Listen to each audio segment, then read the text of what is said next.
President Trump appearing to take a lighthearted tone about election meddling with Russian President Vladimir Putin at the G20 summit in Japan. I'm joined by Benjamin Hall, a Fox News foreign affairs correspondent, usually in London, but here with us, which is wonderful. The G20, it's a big meeting, high stakes.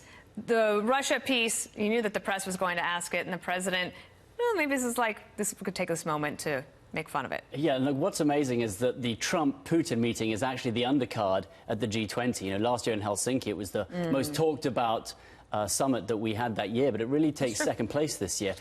Look, I think President Trump was definitely put on the spot there, and some people... Knew he would be, though. Yes, some people accusing him of making light of the situation, but you can't make light of how President Trump has reacted to Russia, imposing new sanctions, kicking out diplomats last year following the Skripal case. Well, in fact, the Europeans are the ones who just this week reinstated Russia's voting abilities in the EU, whatever that thing is. I mean, America's been tougher on Russia than the EU has been. Absolutely they have. And I think that what we saw there from President Trump is not the same kind of...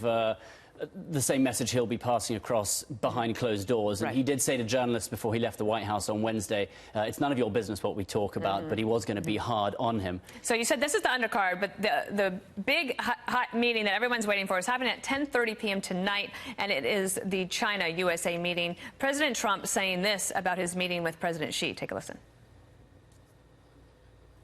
Mr. President, do you expect that President Xi is going to put an offer on the table tomorrow? We'll see what happens. It's going to come out hopefully well for both countries, and ultimately it will work out. Have you promised China that you won't put any more new tariffs on? No, I haven't promised. No. Good question. No. Good question indeed. And President Xi actually saying this.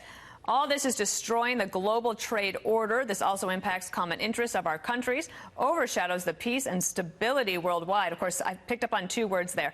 One, the global trade order, the problem is not really the United States, but China. So, number one. Number two, the other thing is stability. China wants stability more than anything, and this president not really into that. There are a lot of issues at play here. Of course, we have the trade deficit. We have the need to reduce tariffs, but it is China who stands to lose the most if they don't.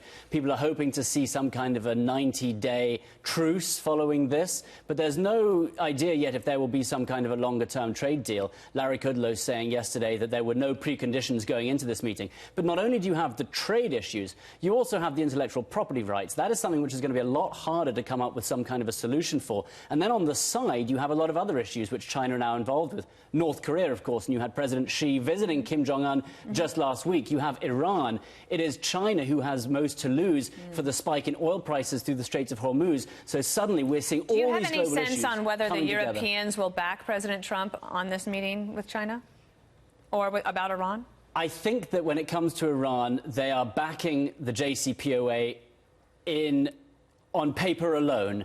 I think that their companies aren't doing business with Iran. They have a choice of doing business with American companies and being part of the American banking system, or doing a deal and working with Iran. So they are saying that they're trying to stick with the JCPOA, but they're not able to. If you have to make a choice between working with Iran or working with the United States, there's no choice. That's an obvious one. Benjamin Hall, great to see you here in the United States. You too.